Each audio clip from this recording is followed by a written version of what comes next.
নমস্কাৰ, মই অনুস্মিতা মজুমদাৰে আবৃত্তি কৰিবলৈ লৈছোঁ পৰেশ আকাশৰ আবেলিৰ বেলিটোৱে আকৌ এবাৰ ক'বনে তোমাৰ কথা। আন দিনাৰ দৰে আজিও আহিছোঁ আহঁতজোপাৰ তললৈ আবেলিৰ সময়কণ উপভোগ কৰিবলৈ। মনত মোৰ চৰম প্ৰাপ্তি, ক্ষন্তেক সময়ৰ পাছতেই শুনিবলৈ পাম বেলিটোৰ মুখত তোমাৰ কথা। অধীৰ আগ্ৰহেৰে অপেক্ষা কৰিছোঁ জানা সেই সময়খিনিলৈ। পথাৰৰ সেউজীয়া শস্যবোৰ এতিয়া নিমাত হৈ পৰিছে।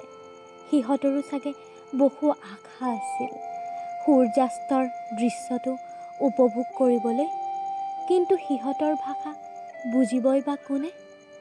নদীখনৰ সিপাৰে থকা হাবিখনৰ পৰা জয়াল ফেঁচাৰ মাত ভাহি অহা যেন লাগিছে। আবেলিৰ বেলিটোৱে আজি লুকা-ভাকু খেলিছে দেখোন।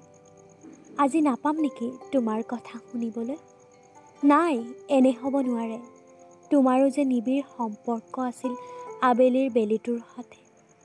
প্ৰকাণ্ড মেঘৰ গাজনিয়ে পৃথিৱীখন যেন চিৰাচিৰ কৰি পেলাব।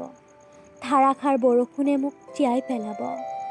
ক্ষন্তেক সময়ৰ পাছতেই মই উভতি যাম অহা বাটেৰে এমুঠি অপ্ৰাপ্তিৰ তিক্ত বেদনালৈ। ধন্যবাদ।